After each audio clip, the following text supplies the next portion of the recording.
Hello class 12th student, स्वागत है आपको मेरे चैनल बाबा मैथ्स वाला पर। और इसमें हम लोग कवर करेंगे आपके प्रीवियस ईयर क्वेश्चंस को, इंटीग्रेशन का।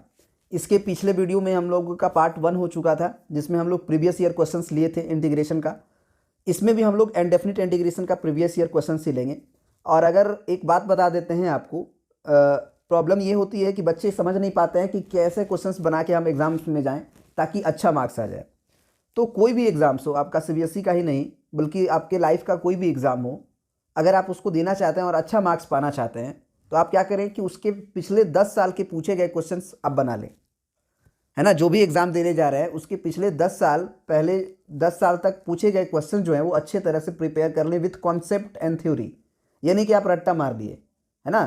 थ्योरी एंड कॉन्सेप्ट के साथ उसको समझ लें, उसको कर लें, है ना। उससे क्या होगा कि आपका जो तैयारी होगा वो बहुत ही स्ट्रांग लेवल का हो जाएगा, है ना। बहुत ही स्ट्रांग लेवल का हो जाता है और उससे आप एग्जाम्स में एकदम फुल मार्क्स लेके आ सकते हैं। लेकिन तैयारी आपको करना होगा कम से कम प्रीवियस ईयर के क्वेश्चंस का। तो चलिए हम आपको लेके चलते हैं स्क्रीन पे। और अब हम लोग क्या करेंगे कि सबसे पहले 2013, फिर 2014, फिर 2015 के प्रीवियस ईयर के केवल इंटीग्रेशन के क्वेश्चंस इस वीडियो में आपको मिलेंगे। फिर धीरे धीरे हम लोग अगले चैप्टर्स जो भी पढ़ेंगे उसके भी पहले थ्योरी कॉन्सेप्ट को कर लेंगे और उसके बाद इंटीग्रेशन की क्वेश्चन जो भी उसका टॉपिक का क्वेश्चन होगा उसे हम लोग करेंगे, ठीक है ना। तो चलिए अब हम लोग शुरू करते हैं। चलिए तो अब हम लोग सीबीएसई 2013 में आया हुआ क्वेश्चन को पहले करते हैं। क्या क्वेश्चन कह रहा है, आपको दो क्वेश्चन दिया गया था, चाहे ये कर लें आप चाहे ये कर लें आप, लेकिन यहाँ पे तो हम दोनों करेंगे। आपका इंटीग्रेशन है आपका sine of x minus a upon sine of x plus a. अगर आप ध्यान से देखें तो न्यूमरेटर और डिनोमिनेटर चेंज है। एक में तो साइन एक्स माइनस ए कर दिया और एक में इन्होंने कर दिया साइन ऑफ एक्स प्लस ए, ठीक है। अब इसको आप कभी भी इंटीग्रेट नहीं कर सकते हो बिकॉज ऑफ कि साइन एक्स माइनस ए और एक्स प्लस ए है। अगर दोनों सेम रहता तो कट जाता। या फिर हम ये कहते हैं कि अगर आप साइन ए माइनस बी पे इसको तोड़ोगे तो भी ये कॉम्प्लिकेटेड होगा, है ना। आप तोड़ के देख सकते हो। ये जो डिनोमिनेटर देख रहे हो एक्स प्लस ए, इसी के जैसा ऊपर वाला बनाने का कोशिश करो। यानी कि इंटीग्रेशन ऑफ ये साइन है और ये एक्स माइनस ए है, उसको लिख दो एक्स प्लस ए और माइनस ए को लिख दो माइनस 2a। उससे क्या होगा कि प्लस ए और माइनस 2a कैलकुलेट होके माइनस ए आ जाएगा और डिवाइडेड बाई आपका ये हो जाएगा साइन ऑफ एक्स प्लस ए, ठीक है। देखिए अब देखिए यहाँ पे आपको a plus B sine A minus B का फॉर्मूला लगाना होगा। इतना को आप मान लो a, ये जो देख रहे हो इतना, इतना को आप मान लो a और इसको मान लो आप b। तो यहाँ पे साइन a माइनस बी का फॉर्मूला यूज होगा, जो होता है क्या, sine a into cos b और minus cos a into sine b, ठीक है। तो अब यहाँ पे फॉर्मूला अगर लगाएं हम और आगे बढ़ें तो यहाँ पे हमारा हो जाएगा साइन a यानी कि x प्लस ए इंटू कॉस बी यानी कि कॉस 2a और माइनस कॉस a यानी कि कॉस x प्लस ए इंटू साइन बी, है ना। साइन ए इंटू कॉस बी और cos A into sine B, तो साइन 2a हो जाएगा आपका। ये ध्यान रहे कि ये साइन 2a होगा। और डिवाइडेड बाई में जब जाएगा वो क्या हो जाएगा, sign x plus A, sign x plus A और इंटीग्रेशन अपना रहेगा। अब देखिए अगली स्टेप में हम क्या करेंगे कि ये साइन एक्स प्लस ए जो है उसको दोनों के डिवाइड में डिस्ट्रीब्यूट कर देंगे। तो साइन एक्स प्लस ए कट जाएगा और ये इंटीग्रेशन ऑफ क्या हो जाएगा, कॉस ऑफ 2a और dx लगा दीजिए आप और माइनस इंटीग्रेशन। यहाँ पे देखिए ये साइन 2a तो कांस्टेंट है, वो बाहर कर लीजिए साइन 2a और ये cos x plus a divided by sine x plus a, क्या हो जाएगा आपका कॉट एक्स प्लस ए, यानी कि ये कॉट एक्स प्लस ए हो जाएगा। अब इंटीग्रेशन करना है तो इंटीग्रेशन ऑफ कॉस 2a क्या कर सकते हैं आप, कॉस 2a का इंटीग्रेशन कैसे करेंगे आप एक्स के रेस्पेक्ट में। तो कॉस 2a तो कांस्टेंट है ना, क्योंकि एक्स इसमें तो है नहीं तो ये कांस्टेंट की तरह काम करेगा, तो ये बाहर हो गया और इंटीग्रेशन ऑफ dx क्या हो जाएगा एक्स, ठीक है। फिर माइनस साइन 2a बाहर, क्योंकि एक्स के रिस्पेक्ट में ए कांस्टेंट है और integration of cot x plus a क्या हो जाता है l n mod sine x plus ए, ठीक है ना, और प्लस सी। तो ये इंटीग्रेशन आपका कंप्लीट हो गया, ठीक है जी। अब बढ़ते हैं हम लोग नेक्स्ट क्वेश्चन की तरफ। चलिए अब हम लोग शुरू करते हैं इस क्वेश्चन को। इस क्वेश्चन का इंटीग्रेशन क्या होगा, ये आपका उसी क्वेश्चन का और करके एक पार्ट दिया गया था, उसका इंटीग्रेशन करना है आपको। तो यहाँ पे आप देख रहे हैं कि ऊपर जो है आपका लीनियर है और नीचे क्वाड्रेटिक है। तो अगर नीचे लीनियर रहता है और ऊपर क्वाड्रेटिक रहता है तो इसको बनाने का दो मेथड होता है। एक मेथड होता है कि क्या हम नीचे वाला को फैक्टराइज कर सकते हैं। तो अगर ये देखा जाए तो ये 3x² है और प्लस 2x है और प्लस 1 है। तो अगर इसे फैक्टराइज कर पाएंगे कि नहीं कर पाएंगे, इसका अगर डिसीजन करना है तो आप सबसे पहले डिस्क्रिमिनेंट निकालिए। तो डिस्क्रिमिनेंट क्या होगा, b² माइनस 4ac। तो b² का मतलब ये 2 का स्क्वायर हो गया, माइनस 4, a का मतलब आपका 3 और c का मतलब 1। तो ये 4 माइनस 12 हो जाएगा, यानी कि ये नेगेटिव हो गया। तो ये परफेक्ट स्क्वायर या फिर पॉजिटिव नहीं आया, तो इसको हम लोग नहीं कर सकते हैं, इसको हम लोग फैक्टराइज नहीं कर सकते। और जब फैक्टराइज नहीं कर सकते हैं तो बाई पार्शियलाइजेशन नहीं कर सकते हैं। तो पार्शियलाइजेशन नहीं कर सकते हैं तो फिर कैसे करें, तो फिर इसमें हम लोग को लगाना पड़ेगा आपका, नीचे अगर क्वाड्रेटिक है और ऊपर आपका लीनियर है तो आपको लगा डीसी वाला कहानी, यानी कि नीचे वाला जो फंक्शन है उसका डीसी आपको ऊपर सेट करना पड़ेगा। अब देखिए ये जो फंक्शन था, इस नीचे वाले का डिफरेंशिएशन ऊपर सेट करिए। 5x माइनस 2 जो है वो कुछ देर के लिए भूल जाइए, ठीक है ना। नीचे वाला जो फंक्शन है उसका डीसी आप सेट करिए, या फिर आप इस क्वाड्रेटिक को ax प्लस बी से रिप्लेस कर सकते हैं। लेकिन ax प्लस बी से रिप्लेस करने से अच्छा है कि आप इसे नीचे का डीसी ऊपर ज़बरदस्ती सेट करिए। नीचे जो फंक्शन है वो 3x² प्लस 2x प्लस 1 है, तो इसका डीसी क्या हो जाएगा, 6x और प्लस 2 होगा।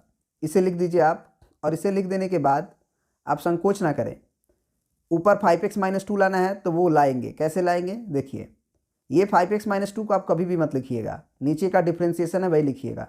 अब 5x माइनस 2 को हम मैनेज करेंगे, पहले तो नीचे लिख लिया जाए। क्या है वो नीचे, तो 3x² प्लस 2x प्लस 1, ठीक है। अब देखिए यहाँ पे अगर हम 5/6 लिख दें तो क्या होगा, 6 से 6 कट जाएगा और 5x आ जाएगा जो कि 5x है। लेकिन उसी के साथ साथ ये मल्टीप्लाई इसमें भी जाके हो जाएगा।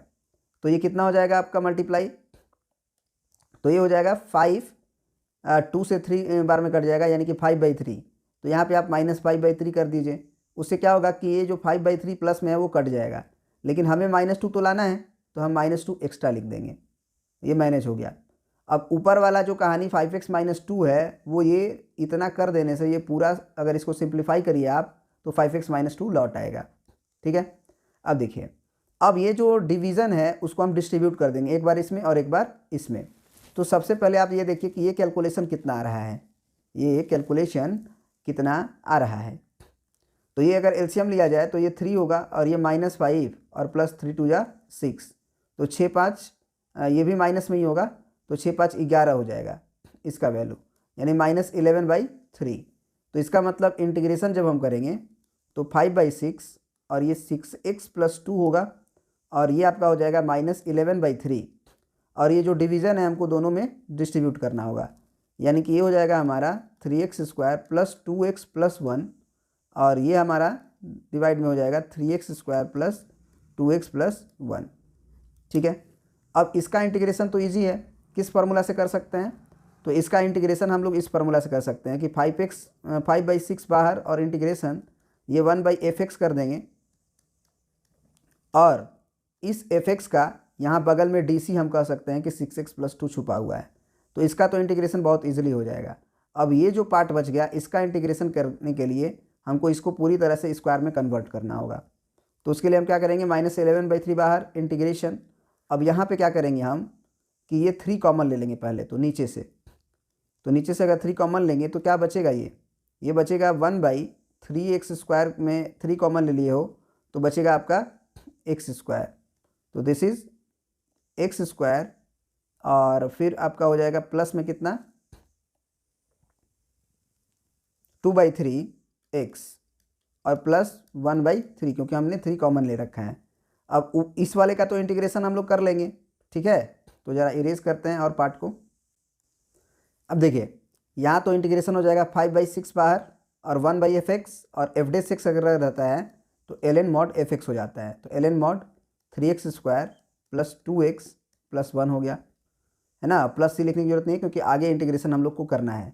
और फिर माइनस 11/3 हो गया, और इंटीग्रेशन 1 इसको देखिए, इसको परफेक्ट स्क्वायर में कैसे बदलेंगे, तो आपको मालूम होगा कि यहाँ पे एक्स स्क्वायर के बाद अगर ये प्लस है तो एक्स प्लस जो एक्स का कोफिशिएंट होता है, जैसे 2/3 इसको आधा करते हैं, तो 2/3 को आधा करेंगे तो 1/3 हो जाएगा, 2 कट जाएगा, और इसका लिख देंगे होल स्क्वायर, और तुरंत -1/3, ये जो 1/3 दिखाई देता है उसके होल स्क्वायर को हम लोग घटा देते हैं, और पहले से जो ये जो +1/3 है उसको हम लोग लिखते हैं, तो ये हमारा हो जाएगा +1/3।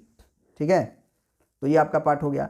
अब ये परफेक्ट स्क्वायर बन गया, तो सबसे पहले इसको कैलकुलेट करिए, ये इस पार्ट को कि ये कितना होगा, तो ये -1/9 हुआ और +1/3 हुआ, तो अगर एलसीएम लिया जाए तो 9 होगा, तो ये -1 + 3 3 जा 9, तो 3 1 जा 3, यानी कि ये हो जाएगा 2/9। बस ये ध्यान में रहे कि ये 2/9 होगा। अब अगर 2/9 होगा तो अगला कैलकुलेशन में क्या हो जाएगा, देखिए 2/9 बस याद रखिएगा, तो इसको तो प्रिंट करना है 5/6 ln। ये देखिए, ये जो क्वांटिटी है ऑलवेज पॉजिटिव है क्योंकि इसका डिस्क्रिमिनेंट नेगेटिव है और एक्स स्क्वायर का कोफिशिएंट पॉजिटिव है, तो मॉड लगाने की जरूरत नहीं है। सिंपल आप लिख सकते हैं 3x² + 2x + 1, है ना। किसी भी क्वांटिटी का डिस्क्रिमिनेंट अगर नेगेटिव हो और एक्स स्क्वायर का कोफिशिएंट पॉजिटिव हो तो वो ऑलवेज पॉजिटिव होता है। अब ये हो जाएगा -11/3, और इसका इंटीग्रेशन लिख देंगे 1/x + 1/3 का होल स्क्वायर, और ये लिख देंगे हम लोग प्लस में 2/2 आया था 2/9, तो √2 और /3 लिख के और इसका कर देंगे स्क्वायर, है ना, क्योंकि ये 2/9 आ जाएगा, और इससे हमारा एक फार्मूला हो जाएगा 1/x² + a² का। तो चलिए अब उसको भी लगाया जाए और आगे बढ़ा जाए। ठीक है, तो अब इसको कर देते हैं इरेज। ठीक है, चलिए, तो अब हमारा क्या हो जाएगा इंटीग्रेशन, सीधा 10 इनवर्स वाला, तो ये तो प्रिंट करना है 5/6 ln mod 3x² + 2x + 1, और -11/3 और 1/a होगा, तो 1/a की जगह पे √2/3 है, तो 1/a हो गया, और यहाँ पे हो जाएगा 10 इनवर्स x/a, तो x का काम हमारा ये करेगा, ये पूरा x + 1/3। ठीक है ना, ये हमारा करेगा ये, तो ये हो जाएगा x + 1/3 और डिवाइडेड बाई a, यानी कि √2/3 और प्लस c, तो ये 3 से 3 कट गया, और ये एलसीएम भी जब लोगे तो यहाँ पे आपका यहाँ पे 3x हो जाएगा, और 3x + 1 पूरे के डिवाइड में 3 आएगा। अब ये 3 से ये 3 कट जाएगा, तो ये अगला पार्ट में आपका आंसर हो गया। ठीक है जी, अब नेक्स्ट क्वेश्चन पे बढ़ते हैं हम लोग। अब देखिए अगला क्वेश्चन जो है आपका, ये भी सीबीएसई 2013 का ही है। इसमें निकालना है integration of x² divided by x² + 4 × x² + 9। ठीक है, तो अगर इसका इंटीग्रेशन निकालना है तो सब जगह हम x² देख रहे हैं, तो सबसे पहले कुछ देर के लिए आप इंटीग्रेशन ना करें, और इंटीग्रेशन ना करने की बजाय आप क्या करें कि सिंपल सी बात है, आप ये जो फंक्शन देख रहे हैं x² / x² + 4 और एक है हमारा x² + 9, उसमें आप क्या करें कि x² को कुछ देर के लिए मान लें, लेट x² = t, तो ये आपका क्या हो जाएगा, ये हो जाएगा t/t + 4 और इंटू t + 9। और इसको अब बना सकते हैं पार्शियलाइजेशन से पहले एक फॉर्म से दूसरे फॉर्म में चेंज कर सकते हैं, तो आप क्या कर सकते हैं यहाँ पे a/t + 4 और प्लस b/t + 9। अब a का वैल्यू भी ट्रिक से निकाला जा सकता है और b का भी वैल्यू ट्रिक से निकाला जा सकता है, दोनों को ही हम लोग ट्रिक की मदद से निकाल सकते हैं। a निकालने के लिए a का डिनोमिनेटर को 0 करते हैं। ठीक है जी, तो लिखेंगे कि फॉर a पुट t + 4 = 0। इसका मतलब हुआ कि आपको t पुट करना होगा बराबर को उधर अगर +4 जाएगा तो -4 किस में, तो इन ये जो आप एक्सप्रेशन देख रहे हैं इसी में आपको पुट करना होता है, लेकिन उसमें नहीं पुट करेंगे जिससे हमारा डिनोमिनेटर अनडिफाइंड हो जाता है।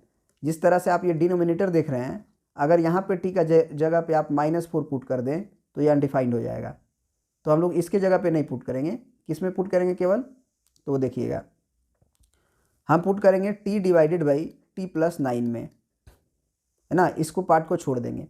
और जब b निकालना होगा, फॉर b क्या करेंगे आप देखिएगा, फॉर b पुट b के नीचे क्या है, t+9 है, तो t+9 is equal to 0। This imply t का वैल्यू -9 किस में, इन, तो अब इसमें यही एक्सप्रेशन में आपको फिर से पुट करना होगा उस t का वैल्यू -9, लेकिन यहाँ पे पुट करेंगे तो ये अनडिफाइंड हो जाएगा क्योंकि -9 + 9 0 हो जाता है और डिनोमिनेटर में 0 नहीं चलेगा, तो इसको छोड़ देना केवल, है ना, यानी कि आप t/t+4 में पुट कर सकते हैं। तो अब देखिए क्या होगा, यहाँ पे हम लिख देंगे कि a is equal to T का वैल्यू आपको -4 पुट करना है, यहाँ पुट करिए तो -4 है ना, पहला के लिए t का वैल्यू -4 हो गया, डिवाइडेड बाई t+9 है, तो t का मतलब -4 और +9, यानी कि आपका ये हो जाएगा -4/5, है ना, ये हो जाएगा -4/5। यहाँ पे देखिए t का वैल्यू -9 पुट करना है तो ऊपर -9 होगा और नीचे -9 + 4 होगा, ये b का वैल्यू होगा आपका, तो ऊपर -9 आएगा और नीचे -5 आएगा, तो ये 9/5 हो जाएगा प्लस में, क्योंकि दोनों माइनस माइनस कट जाएगा। तो इस तरह से हम लोगों ने a का वैल्यू और b का वैल्यू निकाल लिया। तो दिमाग में बस याद रखिएगा कि a का वैल्यू क्या है और b का वैल्यू क्या है, ठीक है जी। अब देखिए, अब यहाँ वाला इंटीग्रेशन क्या हो जाएगा, अब इंटीग्रेशन ऑफ, है ना, इंटीग्रेशन a/t+4 है, तो अब एक जगह पे आपका वैल्यू आ गया कितना, -4/5, तो -4/5 और नीचे आपका क्या है t+4, तो ये हो गया, फिर प्लस b की जगह पे आप 9/5 लिख सकते हैं, तो ये 9/5 हो गया और नीचे हो गया आपका t+9। अब इसका इंटीग्रेशन करना है तो सबसे पहले तो ये कांस्टेंट है बाहर कर सकते हैं, ये भी कांस्टेंट है बाहर कर सकते हैं। दूसरी चीज़ कि t आपका ये है x² + t, है ना, t का वैल्यू है आपका x², तो t की जगह पे सबसे पहले तो आपको x² लिखना पड़ेगा। तो आप क्या कीजिए, आपको हम अगला पेज ले लेते हैं। देखिए, अब t की जगह पे आप x² पुट करेंगे तो आपका इंटीग्रेशन हो जाएगा -4/5 इंटीग्रेशन 1/x² + 5 और प्लस इंटीग्रेशन 9/5 बाहर है और ये हो जाएगा 1/t+9 dx। t की जगह पे आप x² पुट करेंगे तो अब x² + 5 है, तो आप 5 को क्या लिख सकते हैं, √5, यानी कि x² + √5 का स्क्वायर लिख दें और प्लस 9/5 और 1/x² + 9 को आप लिख सकते हैं 3 का स्क्वायर।